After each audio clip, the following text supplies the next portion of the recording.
Mission 30 जून के तहत आज हम भाग 13 प्रस्तुत कर रहे हैं। तो देखो इसमें हमने 2 सवाल समांतर श्रेणी के सेलेक्ट किए हैं, बाकी हमने सूत्र प्रावर्त्य से वैदिक गणित का सूत्र लिया है, तो इनको आज हम हल करेंगे। तो देखिए इसमें योगफल ज्ञात करो। अभी सवाल हमने क्यों सेलेक्ट किया है, क्योंकि इसमें योग ज्ञात करने के लिए पहले हमें ये पता लगाना पड़ेगा कि कितने पद है। तो एक ही सवाल से 2 सवाल हो रहे हैं, हमें पदों की संख्या भी ज्ञात करनी आ रही है और फिर योग भी करना आ रहा है। तो हम सॉल्यूशन शुरू करते हैं।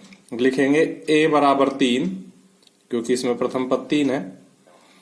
d बराबर दूसरे पद में से पहला पद घटा देंगे तो 11 माइनस 3 बराबर 8, और इसका अंतिम पद यानी कि an 803 है, तो लिखेंगे an बराबर 803। और यहां हम an के नीचे an का सूत्र रख के और हम n की वैल्यू निकाल लेंगे। तो ये हमने an का फॉर्मूला रखा, बराबर 803 है ही। और अब हम इसमें मान रखेंगे, तो देखो एक का मान 3 है हमारा, ये रहा, प्लस n का मान हमें निकालना है -1 इंटू डी का मान हमारा 8 है। ये हमारी एक इक्वेशन बन गई। इसको हल करेंगे तो हल करने के लिए सबसे पहले 3 उधर जाएगा, यहां रह जाएगा n-1 इंटू 8 बराबर 803 माइनस 3। अब क्योंकि ये 8 गुणा हो रहा है इसलिए उधर जाके भाग हो जाएगा। हमारे पास यहां बचेगा n-1, इधर हमारे पास 800 आ गया कैलकुलेट होके, और इस 8 का भाग हो जाएगा, हमारे पास आ गया 100। अब हम n निकालेंगे तो ये 1 उधर जाके 100 में जुड़ जाएगा और हमारा n का मान आ जाएगा 101। तो इस तरह से अगर किसी सवाल में पदों की संख्या ज्ञात करनी आ जाए तो इस तरह से हम पदों की संख्या ज्ञात कर लेते हैं। रही बात यहाँ योग पूछा, तो लिखेंगे चूंकि Sn बराबर n/2 a प्लस an, क्योंकि हमें अंतिम पद भी मालूम इसलिए हमने ये वाला सूत्र लिया है। इसलिए ऐसे 101, क्योंकि उसने 101 पदों का इस समांतर श्रेणी का योग पूछा है और इस समांतर श्रेणी के पद हमने ज्ञात कर लिए 101 है, इसलिए हम 101 पदों का योग ज्ञात कर देंगे तो उस समांतर श्रेणी का योग ज्ञात हो जाएगा। तो n का मान 101/2, a का मान हमारा 3 है और an का मान हमारा 803 है।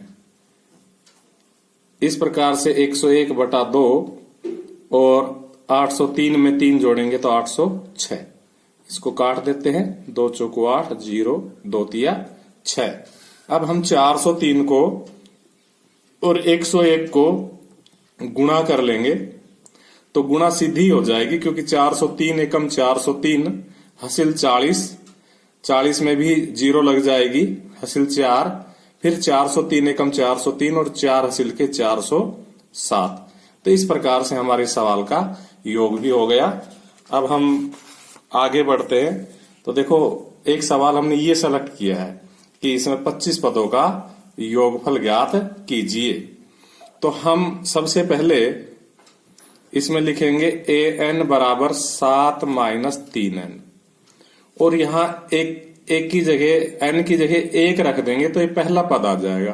पहले पद को हम a1 की बजाय a से लिखते, इसलिए हम अपनी मर्जी से यहां a लिख लेंगे और 7 माइनस 3 और n का मान 1 रख देंगे। तो इस प्रकार से क्या हो जाएगा, 7 माइनस 3 एकम 3 बराबर 4। तो हमारे पास प्रथम पद आ गया।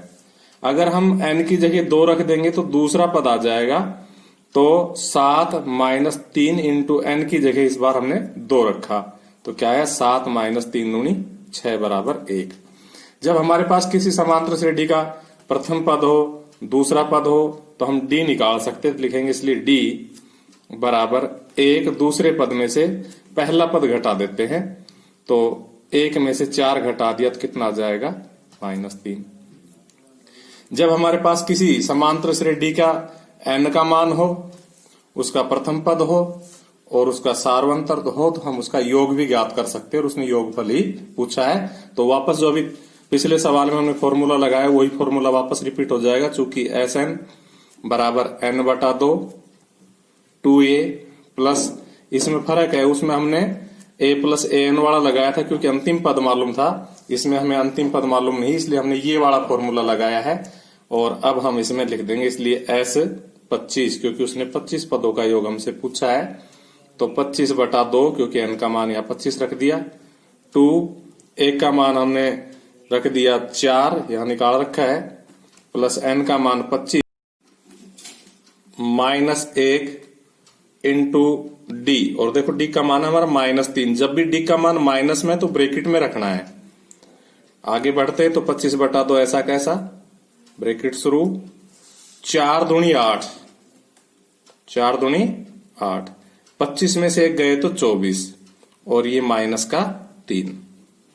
इस प्रकार से आगे बढ़े तो 25/2 ऐसा कैसा, 8 भी ऐसा कैसा, प्लस और माइनस मिलके माइनस हो जाएगा, क्योंकि ये प्लस और ये माइनस मिलके माइनस, 24 दिया 72।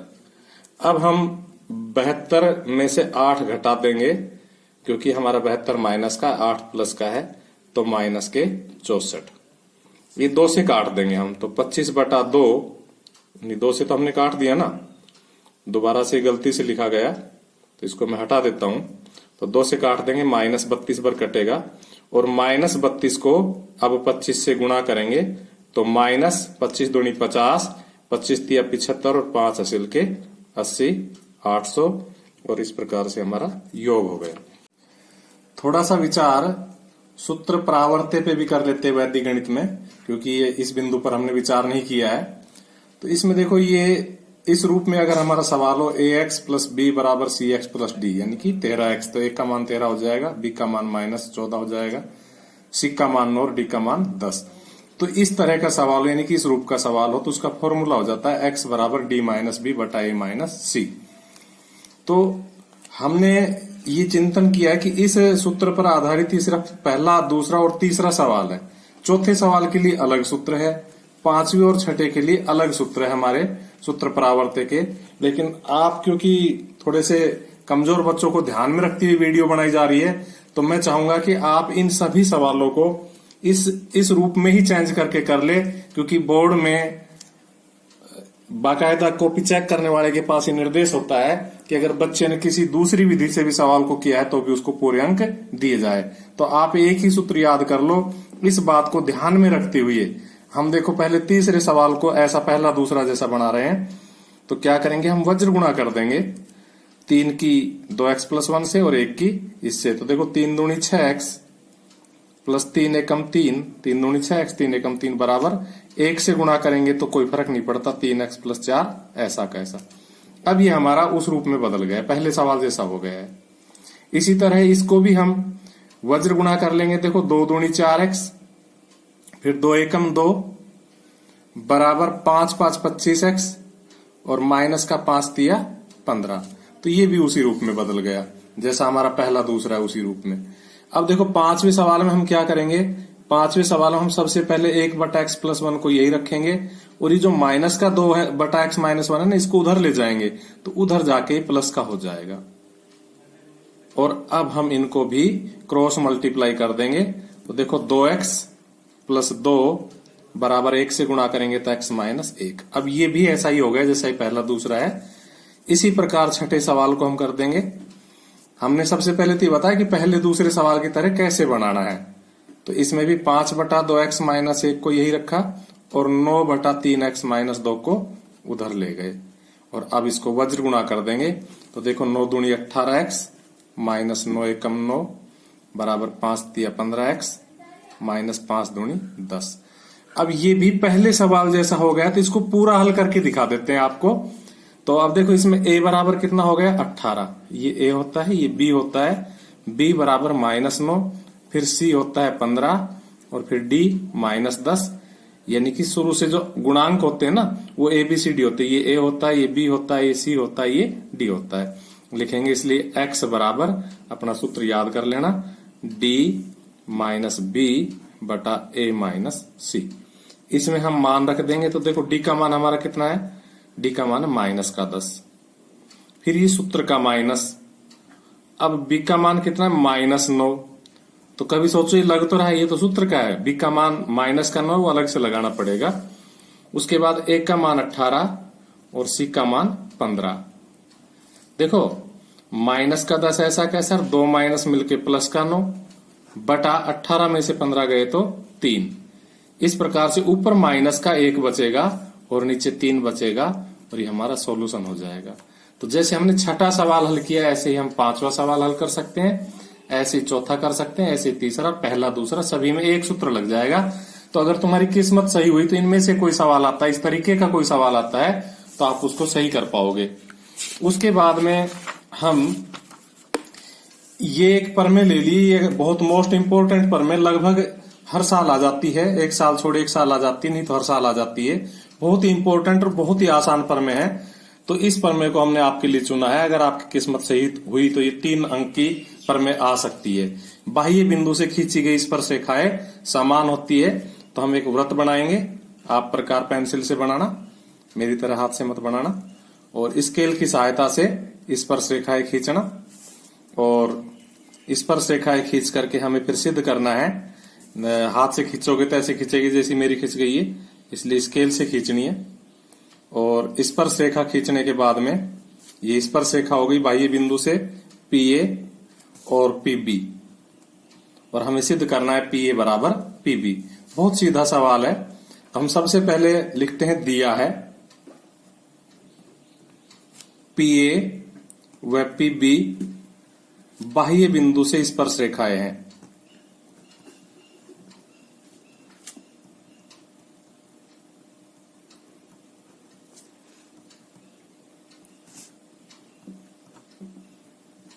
तो हमें क्या सिद्ध करना है? हमें सिद्ध करना है कि PA बराबर PB, यानी कि दोनों स्पर्श रेखाएं जो बाह्य बिंदु से खींच दी PA और PB ये बराबर है। रचना, इसमें ना आप अगर चित्र बना के दिया है सिद्ध करना, रचना करोगे तो भी वो आपको कोई ना कोई नंबर जरूर देगा, आपको 0 नहीं देगा। इसलिए इसमें प्रयास जरूर करना है। आपको एग्जाम में कोई भी क्वेश्चन छोड़ के नहीं आना है, 30 के 30 क्वेश्चन अटेम्प्ट जरूर करने हैं। तो अगर ये क्वेश्चन आता है तो आप जितना भी करोगे उतना ही उस हिसाब से अंक जरूर मिलेंगे आपको। तो रचना हम क्या करेंगे, इस वृत्त के केंद्र O को A से मिलाएंगे, B से मिलाएंगे और P से मिलाएंगे। ये हमारी रचना हो जाएगी। तो हम लिखेंगे O को A, B व P से मिलाया। उसके बाद में उपपत्ति। तो उपपत्ति में हम, बहुत सीधा सवाल है। देखो, स्पर्श रेखा और त्रिज्या के बीच में 90 डिग्री का कोण होता है। तो सबसे पहले हम लिखेंगे, इन दोनों त्रिभुजों को पकड़ेंगे और इन दोनों को सर्वांग सम कर देंगे।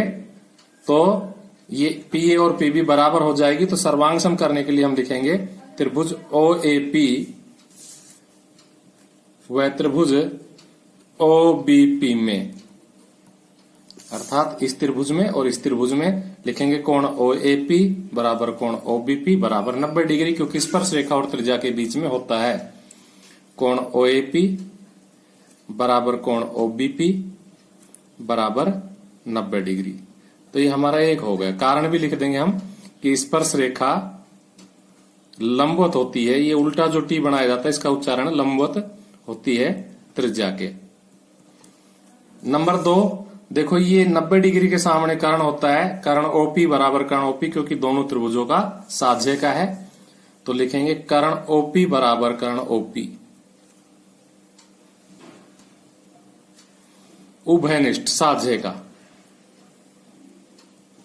नंबर 3, देखो OA बराबर OB, क्योंकि ये दोनों एक ही वृत्त की त्रिज्या है और एक ही वृत्त की त्रिज्याएं समान होती है। तो हम लिखेंगे भुजा OA बराबर भुजा OB, एक ही वृत्त की त्रिज्या।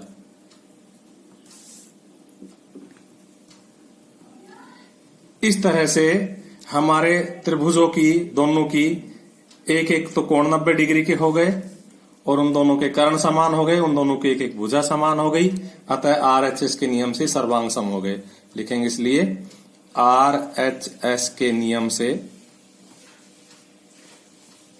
त्रिभुज OAP सर्वांग सम है त्रिभुज।